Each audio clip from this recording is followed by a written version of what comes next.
All right, good morning. Like I mentioned, we will be continuing in this second part of this phase in Christ's ministry known as private preparation.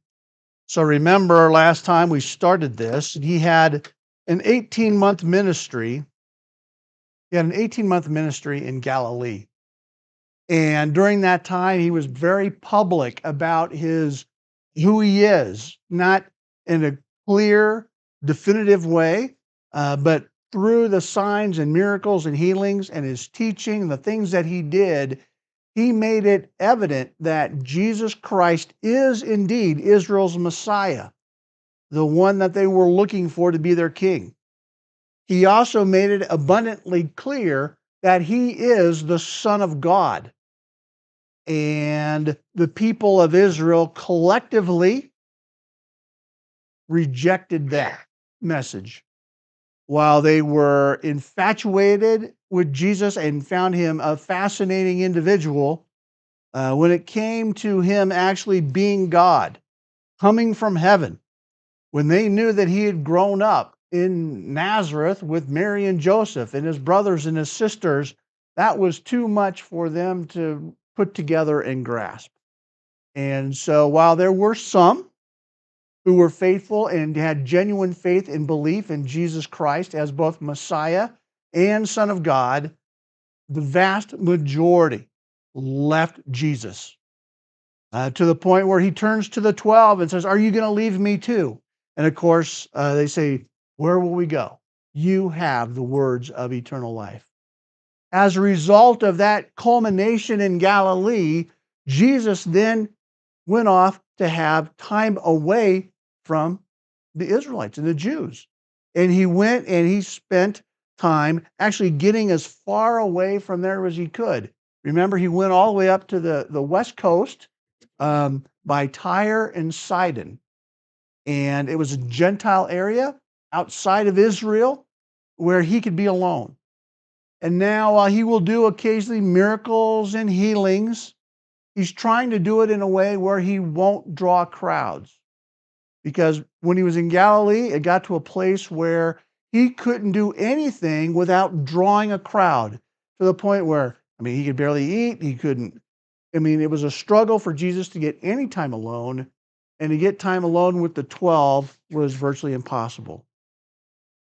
But now that he'd been rejected, he needed to go and get this time with the 12 because he had very important things to teach them. And he's going to teach them that he's going to die, and he's going to teach them that the kingdom isn't coming now. Those are going to be things that are going to be very difficult for the 12 to grasp and accept. So he's on this path. He's trying to get away. He ends up healing some folks. There's crowds. And again, he's still trying to find this place where he can spend time with his disciples. He went around the Sea of Galilee. I'll go ahead and pull up the map to get us started here. Remember, he went all the way over here, up Tyre, up Sidon, way out of the way. He's going to come back down. He's going to come down along the Sea of Galilee, way on the outskirts. And remember, we talked about when he comes back to Galilee, this is actually Gentile territory in the Decapolis. So he's not over here where the Jews are. He's deliberately kind to come down here to where the Gentiles are at. He feeds the 4,000. They slip across to Dalmutha, we saw last time, probably just to kind of slip home, try to see their families, kind of without drawing attention. It didn't work because the scribes and the Pharisees, working together, came to Jesus, wanted to see a sign, even though he had done all of these signs already. He says, no sign will be given except the sign of Jonah, who was 3 days and 3 nights in the belly of a fish. So they left. Then again, went to Bethsaida, healed a blind man outside of the city. Now, this was a 2-step process because he didn't want the guy to go back into town and said, look what Jesus did. So he kind of held him part way, and you could kind of see, and he's like, in my perceptions here, and putting the narrative together. Like, do you want to be healed all the way? Oh yeah, I want to see. Oh, okay, don't go back to town. And so he heals them, and there's no record of this man going back into the village, drawing crowds, telling everybody. It appears from the text that he just went home, which didn't usually happen. Usually when someone's healed and or so forth, at one point Jesus would say, go tell everybody, or go to the temple and do what's right. He just go home. And so it didn't draw crowds. And this is, a new kind of thing, because typically the news spread everywhere and the crowds got worse. But Jesus still hasn't had time alone with his disciples in a way where he can teach them and they can digest it. Today he does in our lesson today. Because now they're going to be walking up the Hula Valley here, the Hula Valley, and they're going to go up to the foothills of Mount Hermon to an area called Caesarea Philippi. Herod's son Philip built this city. They have a temple there to Caesar, so forth. We'll spend time talking about that.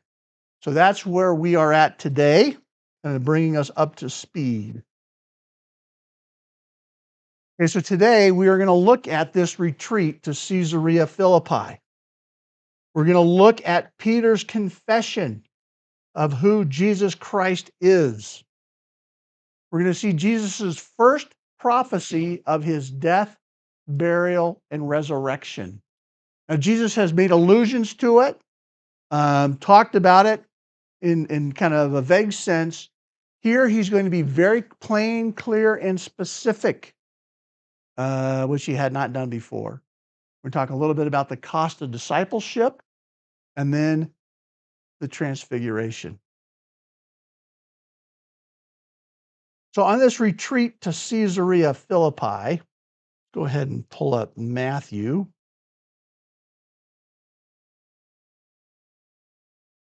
Matthew. I want to start here. So the Pharisees and the Sadducees had come to test Jesus. They had left. Then they understood. Okay, they talked about the leaven of and he said basically beware of the teachings of the Pharisees and the Sadducees. Now, when Jesus came into the district of Caesarea Philippi, he was asking disciples, who do people say that the Son of Man is? And it's actually along their walk. If we go to Luke, I do believe it's Luke. See here. Okay. Okay.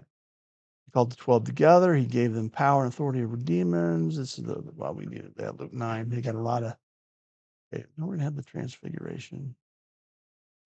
So some days after, no, I'm sorry, I'm missing my. Oh, I know where it's at. It's probably in Luke 8. But okay. All right, okay. They came to Bethesda. Here we go. And Jesus went out along with the disciples, verse 27, to the villages of Caesarea Philippi. So again, we have this path, and here's the phrase I'm looking for. And on the way. So as he's there on the way on this walk up the Hula Valley, and he also was in that region as they were getting close, he's asking the disciples, who do people say that I am? And some say, this is kind of the typical thing that we heard many times. Now, some people say John the Baptist, others Elijah, still others Jeremiah or one of the prophets. And so, again, this is kind of the refrain. Who is Jesus? How is he doing this miraculous things? And this is kind of the common refrain. And they're all wrong. And he said to them, but who do you say that I am? Simon Peter, the proverbial spokesman, answered, you are the Christ, the Son of the living God. So notice here what Peter says. Peter says that, he recognizes that Jesus is the Son of God or the Messiah King. You are the Christ, the Messiah, the King of Israel, and you are the Son of God. So Peter gets it. He's got both pieces. All right. So again, now we're going to pause for a minute. I don't want to get ahead of myself, which happens. So they're going to retreat to Caesarea Philippi. And it's also known as Peneus. It's a former name. Now the site's known as Banias. So why was it called Peneus? Well, it has to do with the god Pan. We'll talk about that in a minute. So Caesarea Philippi, Peneus, Banias now.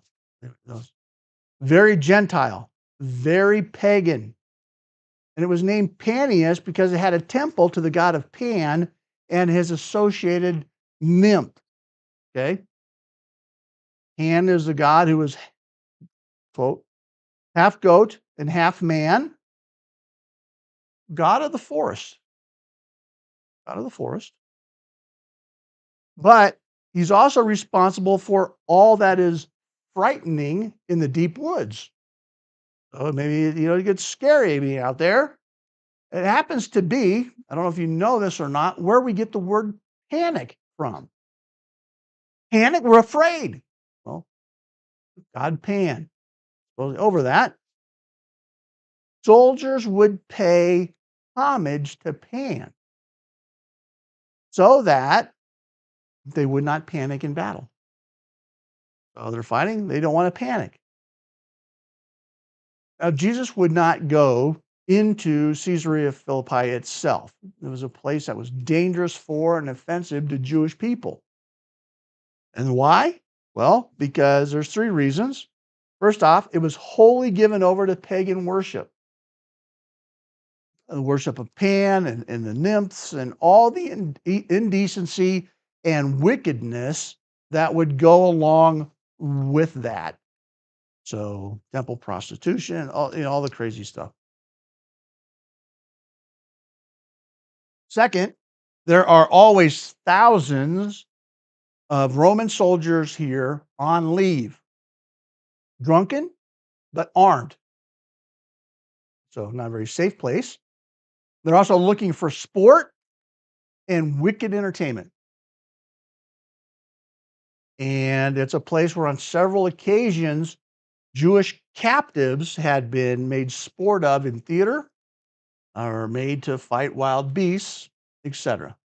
So again, it's Vegas for veterans, and it is not a place for a Jewish person to be for their personal safety, as well as just their totally against their ethical and moral compass. But remember, Jesus is looking for privacy, to have time alone with his 12 apostles, and he has thus far been unable to find it. And this is an area where the Jews would not go. So while Jesus and his disciples aren't going to actually go into the city itself of Caesarea Philippi, they're going to be in the outskirts, in the villages and districts around it, which aren't going to be as intense. So here is an artist's conception of what this city would have looked like at the time of Jesus. We have here the temple, or excuse me, I don't want to call it the. I wrote it down here. Yeah, here we go. This is going to be the shrine to Caesar. So this is Caesarea Philippi. You have a shrine to Caesar. That's the sign, the shrine to Caesar. Here is a kind of a court. The court of Pan is what they call this. where they'd have dancing and nymphs supposedly come in and out of these caves and, all kinds of things. And then we have a temple to Zeus. So the god Zeus, we have this temple to Zeus here. And then we have two other temple tombs. So upper and lower temple tombs, and there'd be dancing and things on here as well. So that is how the city would have looked at that time. And you can go there today. It's all in ruins, but everything that man made is gone. But the cave that God put there is still there. And you can go there. I've been there. You can take pictures. You can see the caves and such. And it's there. It's actually kind of interesting place, depending on what time of the afternoon it is and how hot the sun is, if you're there in June or July. Always interesting, though. All right, so Peter's confession. I touched about this a little bit, and this was in Matthew 16, verses 13 to 20. And on the way, that's Mark 8:27, Jesus again is questioning his disciples, and he's asking them some, probing questions. And Peter's response, again, is that you are the Christ, the Son of the living God.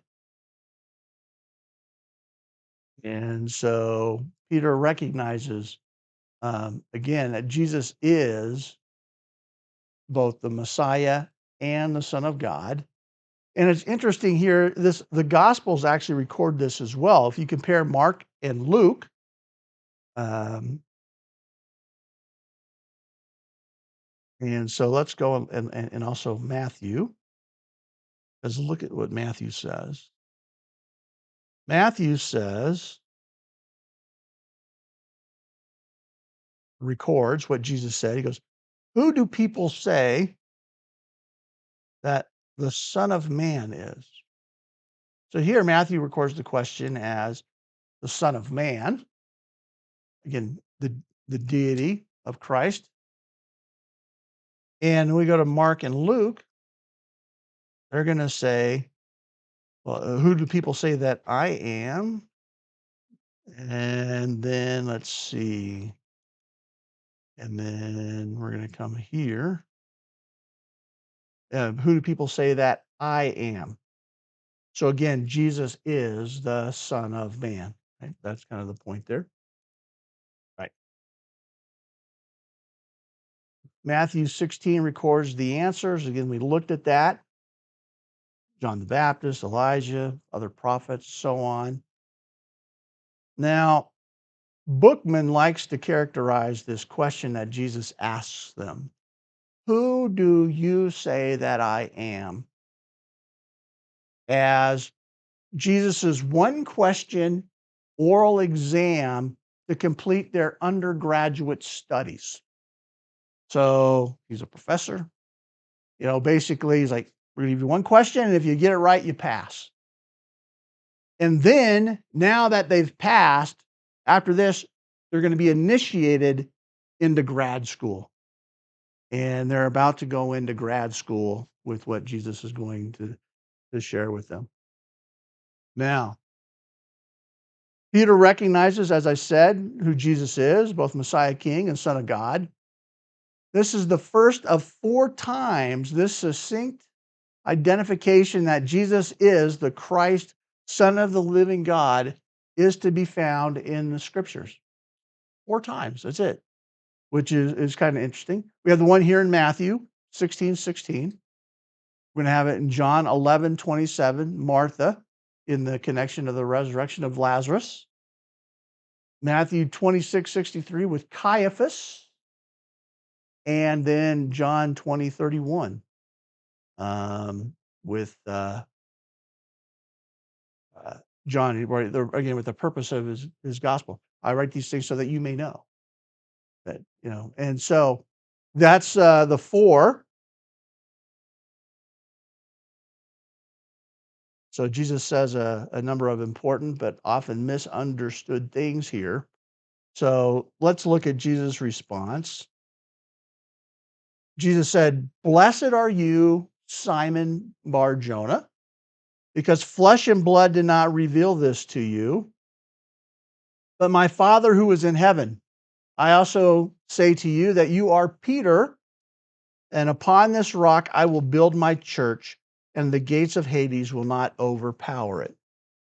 I will give you the keys of the kingdom of heaven, and whatever you bind on earth shall have been bound in heaven, and whatever you loose on earth shall have been loosed in heaven.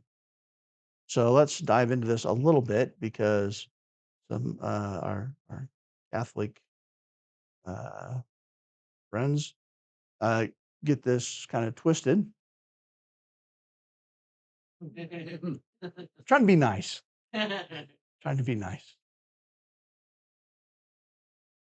So notice first off, Jesus refers to Peter by both his Hebrew Aramaic name and his Greek name, Simon, Bar-Jonah, and Petros. Now, in Greek, Petros means rock. And so Jesus does do a play on his name here when he says, upon this rock I will build my church. And this is the verse that the Roman Catholic Church uses to support their doctrine of apostolic succession. They believe that Peter is the first pope, and all subsequent popes after him assume his apostolic authority. But we can look through history, and that doesn't work. But outside of that, looking at the text, it doesn't work either, because the object of Christ's wordplay is not Peter himself, it's his confession. I'm going to build my church on your confession that I'm the Christ, the Son of God. Is not on Peter's name. And, that's what our faith is all built upon, Jesus Christ, and that he's the Son of God, and that he was the Messiah Christ. Also,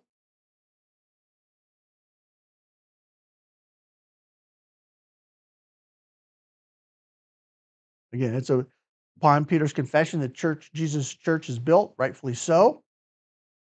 This is the first time that the concept of church is introduced in the Gospels in a meaningful way, in a clear way. And notice that it is future. Jesus will build his church.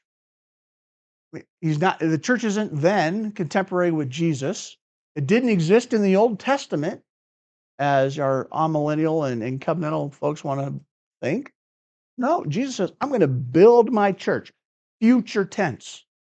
So the church didn't exist at the time Jesus was there, didn't exist before in the Old Testament. It's new and it's future from the time that they're walking up the Hula Valley. It won't be long, but it's a year from now. They'll start the church, but it isn't yet. Now, also, I will give you the keys of the kingdom of heaven. So this represents the keys of heaven, or keys of the kingdom here represent authority, kingdom authority, but distinct from the church. So, he's got kingdom authority here. Doesn't mean the kingdom actually came in by itself here, or that the kingdom was coming. It just means that the authority associated with the kingdom Christ was giving to Peter. Notice also what he says here, verse 20. Then he warned the disciples that they should tell no one that he was the Christ. For the last 2.5 years, he was trying to make that painfully obvious to all of them. Now he's saying, you're right, just don't tell anybody. Like their time has passed. Now he will, on strategic points, give them another opportunity. The triumphal entry will be one of them. But basically, what we see here is this pattern. Okay, from that time, Jesus began to show that he must go to Jerusalem, that he must suffer many things from the elders, and chief priests, and scribes, and be killed, and be raised up on the third day. So now, again, we're 2.5 years here, Mark, in his ministry. And as of yet, he has not clearly stated the course that his life will soon take. Now he has.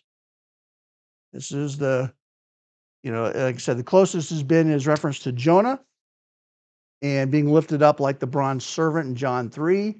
Now he's telling them plainly, as Mark says. So we're going to go look at Mark 8 real quick. Mark 8, 32. And Jesus began to teach them that the Son of Man must suffer many things, be rejected by the elders, the chief priests, and the scribes, and be killed, and after 3 days rise again. And he was stating the matter plainly. So, like, I'm just telling you how it is. This is what's going to happen. We're going to go to Jerusalem, and they're going to kill me. And this is, again, a bit troubling for them. And this is the first time that Jesus is doing this, is told this to them. And so he began to say, he's going to say this to them again and again. There's 4 other places that that this is going to happen. Matthew 17, 22, 23, Luke 9, 43, 45, Mark 9, 30, 32, a few days later after the Transfiguration. Then we have Matthew 20, and Luke 8, and Mark 10, which is the final trip to Jerusalem. And then, we got a couple key places where this is going to happen, along with the Transfiguration and then on his trip to Jerusalem. Now, it's important to grasp just how earth-shattering this is for the 12. They have recognized that Jesus is the Messiah, the promised King of Israel, and he is the Son of God. They found the Messiah. And their completely understandable expectation is that Jesus is going to bring in the kingdom at any moment. I mean, this is the Messiah. He's here. Look at what he's doing. He's gonna bring in this kingdom. He's gonna be like Judas the Hammer. We're gonna push back Rome, and this is gonna be great for us because we're like his inner circle. And that's why they debate who's going to be the greatest. Who gets to sit on his right, who gets to sit on his left. I'm sure none of them were fighting over the Negev. And so they found him, the King of Israel, and he is the Son of God. They found the Messiah, and again, it's understandable expectation that he's going to bring in this kingdom. And now Jesus tells them that he is going to die. It's like, wait a minute. Wait, you're the Messiah, the kingdom's coming, and we're going to be, arguing about who gets Galilee, and what's this dying stuff, Jesus? That did not compute. The Messiah is not supposed to die in their minds, as far as they understood. He is supposed to arrive triumphantly, liberate Israel from Rome, and rule and reign from Jerusalem. And so their belief and confidence in Jesus at this point, that Jesus is actually the Messiah, is incredibly shaken. And look what Peter's response is. Again, Peter. And as he was stating the matter plainly, and Peter took him aside and began to rebuke him.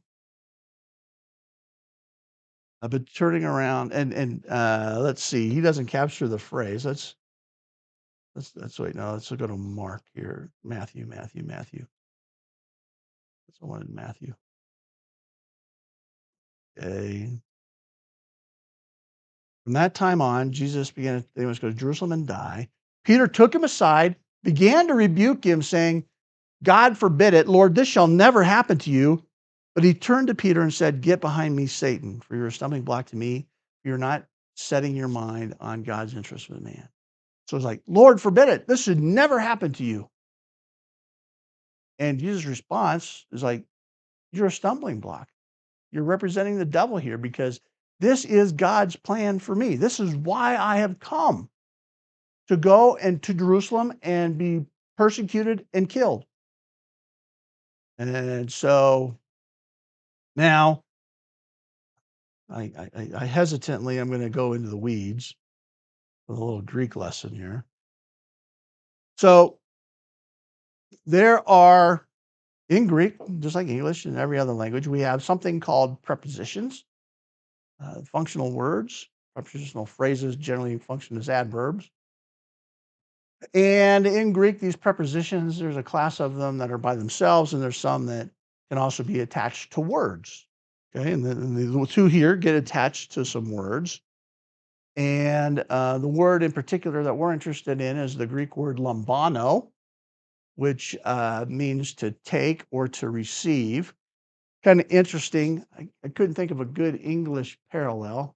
You guys think of one, let me know. But it's common in other languages to have words that actually mean what seems to us in English like opposites. There's a word erchomai, for example, in Greek, which means to either come or go. And to us, that seems opposite because you're either coming or you're going.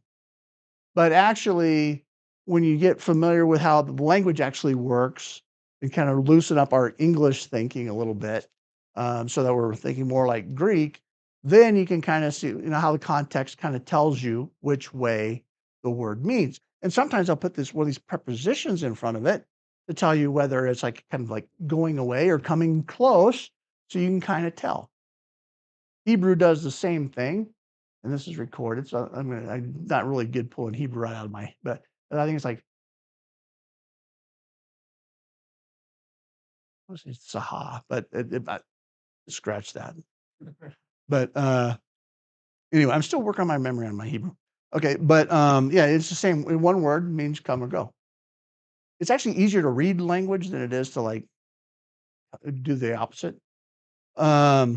But anyway, all that to say, we have a word here that's used in Matthew and Mark that is one way, and in Luke, well, no, it's let's see, we have the word here that's used is a word that is it's basically proslambano opposed to paralambano.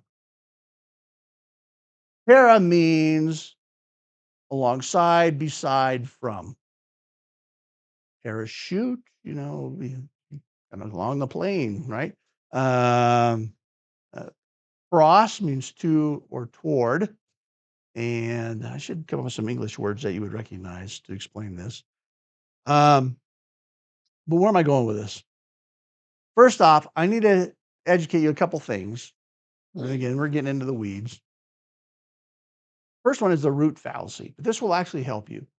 A lot of times you will hear, and I'm about to do some of it myself, where people will talk about the words and how they're broken up in parts. Okay. So we're going to talk about paralambano, proslambano, and we're going to say that because these two parts go together, the word means this. You've all heard it. Preachers do it all the time. Okay. Um, Sometimes that's true, but oftentimes it's not. So you can't just take the word pieces and assume that that's what the word means. Because words also change during their time, and they actually can change in their meaning. So here's an example of where it works. So in English, we have the word hyper, like something's above, or hypo, something's below. Hyperthermia, someone's running hot. Hypothermia, they're cold, their body temperature is going down. So That's above and below normal body temperature. That works. That's great. Case that it doesn't work. Underdog. Underdog has nothing to me. It means nothing about pets and how we use it, right? Meaning totally. Now, and maybe it had some, 1,000 years ago in dog fighting or something, who knows? But if I say underdog, you're not gonna think about a dog and you're not gonna think about under on anything. Same thing happens in every language, okay? So that's why you can't just take parts of words and assume that that's what it means.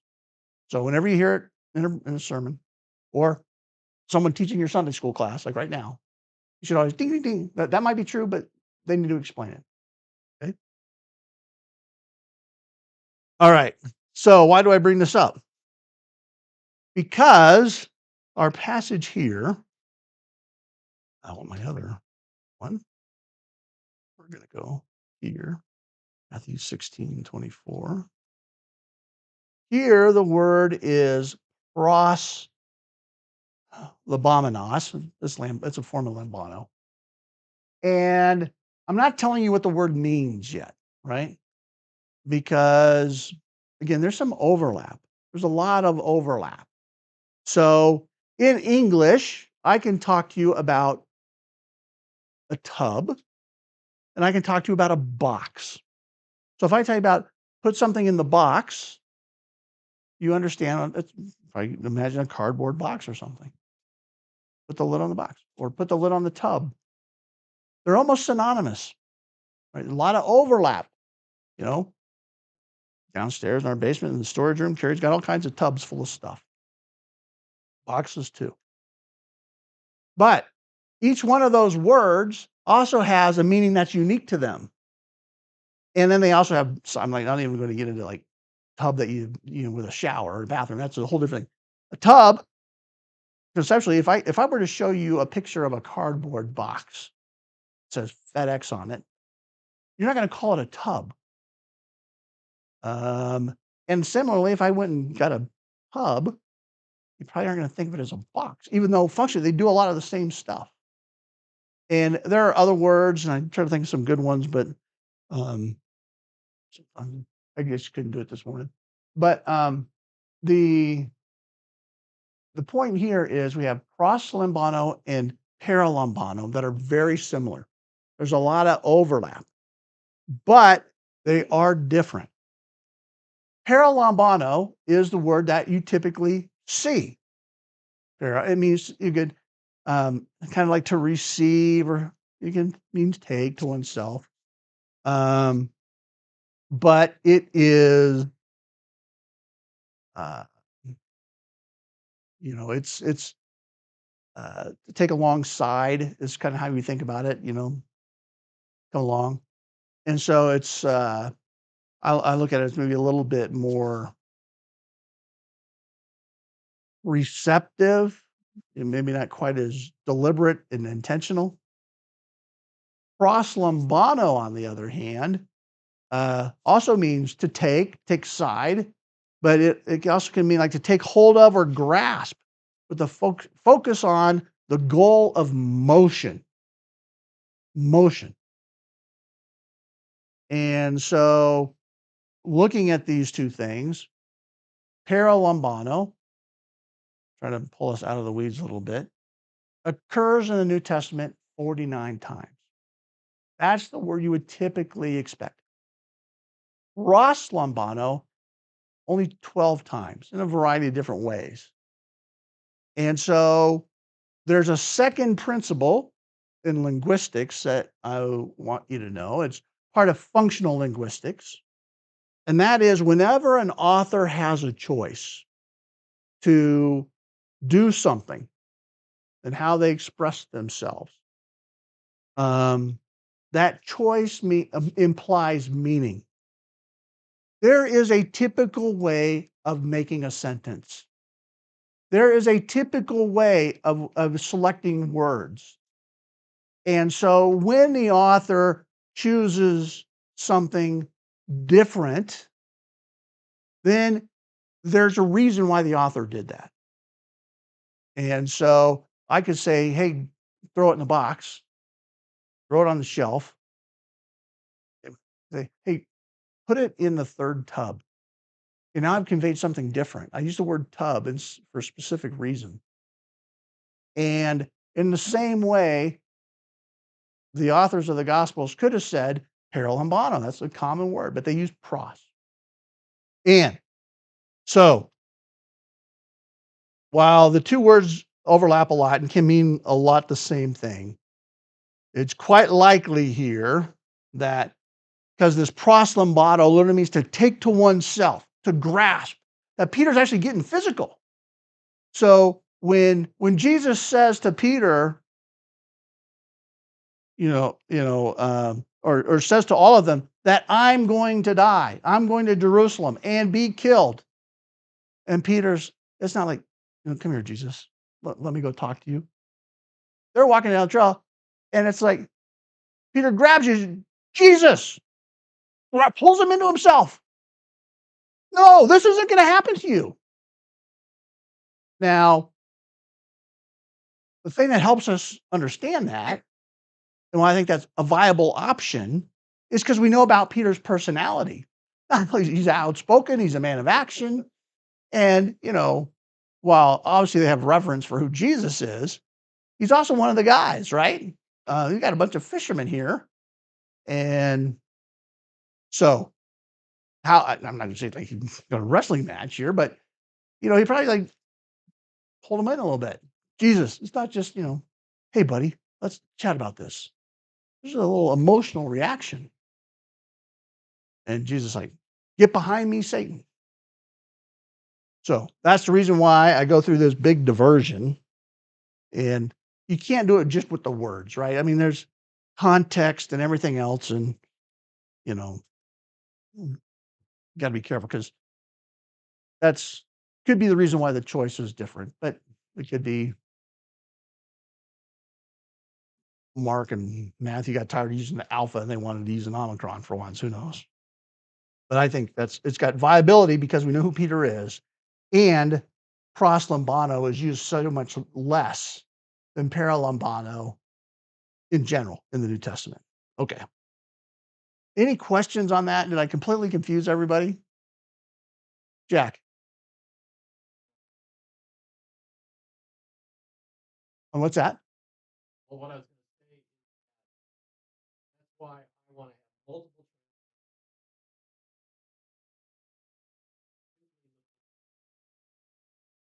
Thank you.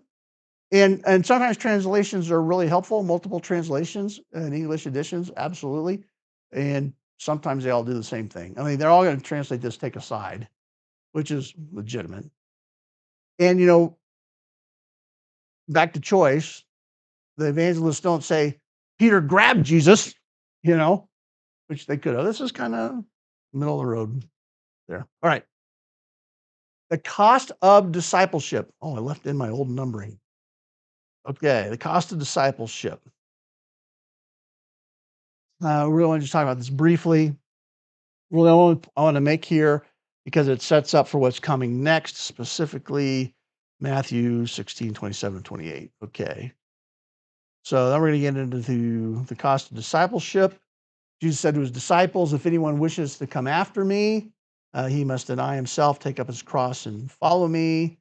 And then, for what will it profit a man if he gains the whole world and forfeits his soul? Or will a man give in exchange for his soul? Truly I say to you, there are some of those who are standing here who will not taste death until they see the Son of Man coming in his kingdom. So notice he doesn't say all of them. There's some of them, 3. And this is an event that is going to happen in just a few days from what we're talking about. Um, and this is going to be the Transfiguration, which is why I bring it up. Because now we're going to talk about the Transfiguration. And so 6 days later, Jesus took with him Peter and James and John, his brother, and led them up on a high mountain by themselves. And he was transfigured before them, and his face shone like the sun, and his garments became white as light. And behold, Moses and Elijah appeared to them, talking with him. Peter said to Jesus, Lord, it is good for us to be here. If you wish, I will make 3 tabernacles here, one for you, one for Moses, one for Elijah. While he was still speaking, a bright cloud overshadowed them, and behold, a voice out of the cloud said, This is my beloved Son, with whom I am well pleased. Listen to him. When the disciples heard this, they fell face down to the ground and were terrified. And Jesus came to them, touched them, and said, Get up and do not be afraid. Lifting their eyes, they saw no one except Jesus himself alone. They were coming down the mountain. Jesus commanded them, saying, Tell the vision to no one until the Son of Man has risen from the dead. Now, that's going to confuse them too. Okay. Now his disciples asked him, Why then did the scribes say that Elijah must come first? We looked at this briefly when we talked about John the Baptist. He answered and said, Elijah is coming and he's going to restore all things. But I say to you that Elijah already came and they did not recognize him. A reference to John the Baptist. So the disciples understood and that he had spoken to them about John the Baptist. So let's point out some things here. First off, why just Peter, James, and John and not all 12? Why just 3? Any thoughts on that? It's speculation, but Ted? The only comment was these 12 are not one homogeneous group of people. Each of them have their own personalities and responsibilities in the kingdom come. So he knew which 3. You're in the ballpark.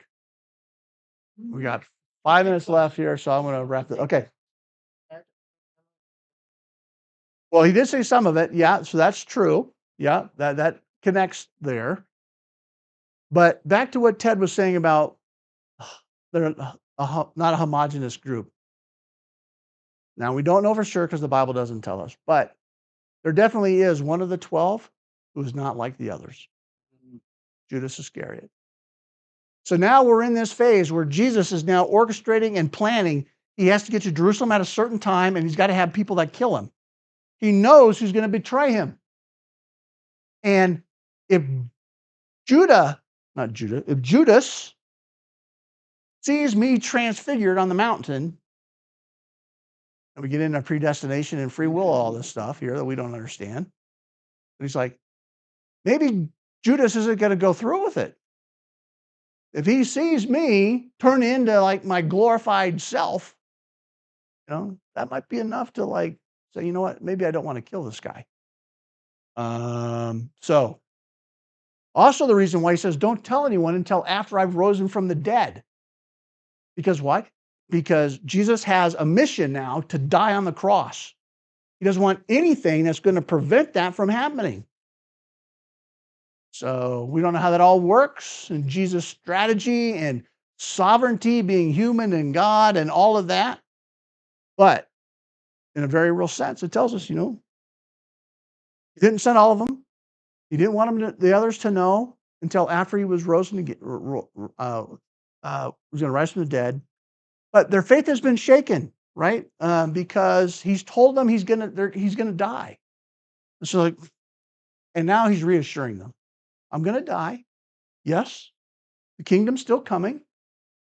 This is what it's going to look like. Okay. And let's see what else happens. So, I didn't, okay, we're going to go here. Let's see. Now, okay. This is, okay. I figure Orion. Yeah. Here we go. So they have this transfiguration. They see the Moses and Elijah with them. While he was still speaking, a bright cloud overshadowed them. So Peter opens his mouth, and I love the timing here. Peter's talking to Jesus. Lord, it's great. Should we build tabernacles for you and Moses and Elijah? When we don't realize how they know who these people are. And while he was still speaking, A bright cloud overshadowed them, and behold, a voice out of the cloud said, "This is my beloved Son, with whom I am well pleased. Listen to him." It's kind of, in a way, pardon the sharpness, where God the Father is saying, Peter, shut up. Listen to Jesus. He's going to die, and the kingdom's going to come, but not now. And so, interesting. Luke 9:33, because Peter said this, hey, let's make these tabernacles. And in 9:33, uh, Luke says, he was saying this, cloud formed, overshadowed them. They afraid. Oh, no, oh, here we go. I want 32. So he's talking to Jesus. Master, it's good for us to be here. Let's make these tabernacles. Look at this phrase. Not realizing, where's my cursor? Here we go. Not realizing what he was saying. Not realizing. So Luke's like, yeah, Peter didn't realize what he was saying. Right? Now, it's interesting though what Mark says. Because Mark, we're looking at Mark, and we're going to look like Mark 9:6 here. And as they were coming down the mountain, they gave orders not to tell anyone. And they seized upon that statement, discussing one another, saying, why is it that the scribes say, no, why do I have, oh, yeah, here we go, 9:6. I was looking at 9. Okay. Peter said to him, Rabbi, it's good for us to be here. Let us make 3 tabernacles for you. And he says, let us make these tabernacles. Verse 6, for he did not know what to answer. He didn't know what he's like, I feel like I got to say something. And this is what we got to remember about Mark. Mark is a record of what Peter said. This is Peter's testimony about himself, and Mark wrote it down. He's like, I didn't know what to say. And so I just spoke. And it was dumb. Okay. All I right. was told once it may have been above the timberline. It would have been almost impossible for Peter to build it happen. Oh, yeah. Yeah, for sure. Okay. Now, let's see. We're going to wrap this up. So now he was going to, so what is it that Jesus said that they were supposed to listen to, or that God the Father said they're supposed to listen to and understand? Um, this is a view, I mean, this is saying that, that he is going to die. There's a reference to the Transfiguration that 3 of them will experience in a matter of days. Oh, talking about the kingdom. Yeah, and R.C. Sproul's wrong with his preterism. Okay, and then they did fall asleep here before this all happened. They wake up and they saw Elijah and Moses. Falling asleep is something they were prone to do. And he was transfigured. Peter, again, feeling the need that he should just say something, does. And let's see, he was still speaking, and their faith is restored. Now they have a question. Then I talk about Elijah, and we talked about that. And finally, Jesus tells them not to tell anybody, and they obeyed. So that's that. All right. So, any questions about our lesson today before I show the stream and shut down? Ed. So talked about linguistics. When they said, upon this I will build my church, they wonder, what's a church? Was it that? What do you think?